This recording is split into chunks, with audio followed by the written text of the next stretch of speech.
Hello everybody and welcome to another video. It's been a long while since I've shot a video. I've been out of state. I literally got back about 40 minutes ago. Decided to move my car back into the driveway. It was parked out on the street as you guys saw in the last video, but I thought I'd do an update on what the car's state currently is. I have not driven it at all. I have literally just backed it up into the driveway, which is, I don't know, 10 yards or so from where it was parked. So the only thing I noticed that made me a little bit nervous is I got one of those OnStar warnings today. This morning before I left Pennsylvania, I got a warning that said, hey, 2 of your tires are flat, essentially. And I don't know what happened, but all 4 of my tires are at 35 pounds. Actually, one just bounced to 36, but that's a little disconcerting. But other than that, I think as far as state of charge goes, it's about where I left it at 50%. So even though the heat was on and it was pretty warm here while I was gone, I feel like, I don't know if that's reflecting weirdly or not, the light, but I feel like doesn't indicate any battery conditioning was used at all while we were gone. So, okay, I'm happy. A week went by. The car was not driven for the first time in the 11 months or so since I bought it. Before then, I can't recall a single day when I didn't drive this car. I think there may have been 1 or 2 days when I didn't drive this car, but it's never been, a week or so. So I'm kind of thrilled. I love this car. I'll tell you what. I'll tell you about the rental a little bit. We were in Pennsylvania. I got a rental, and I wanted to try out. I specifically requested a Toyota Highlander because I was interested in replacing my wife's blue RAV4. You can kind of see it there parked next to me here. I was thinking about replacing that with a RAV4 and giving my wife a little bit more comfort and luxury, not to mention size, because the RAV4 is the smallest SUV that Toyota makes. And so I decided to request it and rent it out for the week. And man, it was a beautiful car. It was a brand new 2021 model. It was the top of the line with all-wheel drive. I could not get those tires to squeal, except going around turns fast. But no matter how hard I stood on the gas, that car went. It had a lot of torque, a lot of beef behind its, I guess its grill, to move the car forward pretty quickly. It had a lot of space, a lot of electronics, lots of tech, but obviously it's an ICE and it's not an EV, so there was that.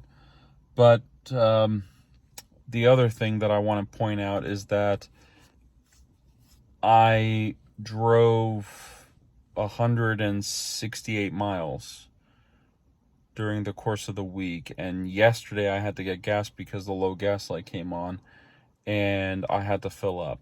First of all, the fill up was nearly $60, and because the tank was nearly empty. And the gas prices there are in the $3 range. Here, some places are $5, most places are $4 something.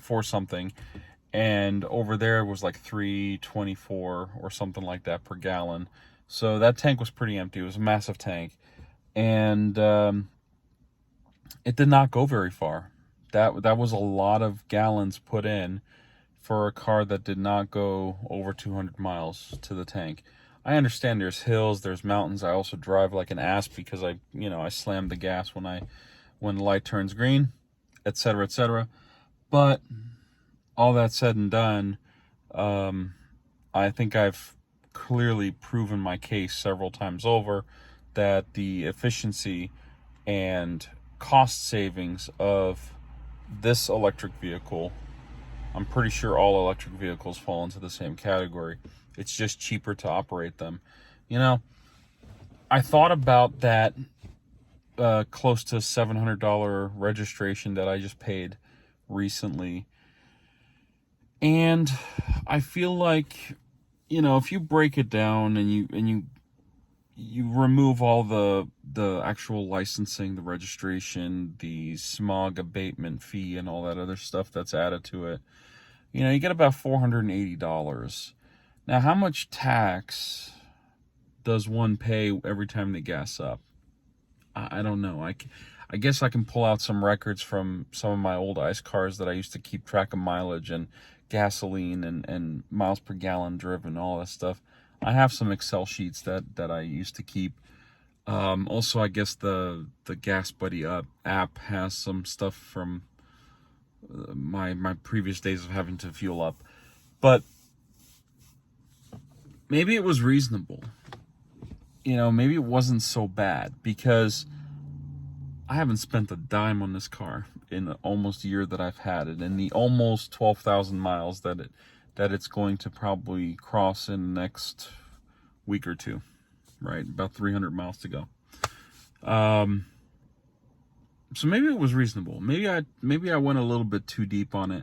But you know what? I think it was just sticker shock, because I went from $100-something to almost $700-something. But then when you do the math and you realize, well, you know what? You haven't spent any money on this car. Your last service was free. The 10,000 mile service was free, because GM gives you a service for free. Actually, Chevy, I should say, gives you a service for free. And the car needs no other maintenance. Maybe some fluids, maybe some windshield washer fluid or something. But I haven't done anything else to this car. So the savings are profound. And I love this car. I will not abandon it and sell it or get the buyback. I will just wait. The car has outperformed every single hurdle that I've thrown at it. My driving behavior especially, and it just keeps on going. The battery's strong, the car's strong. It sat out on the street very sadly and quietly by itself.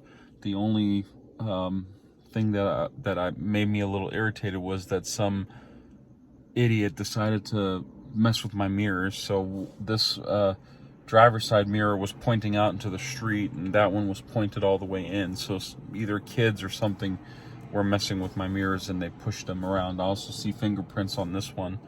Can't really tell fingerprints on that one. But anyway, all that aside, I'm happy to be back.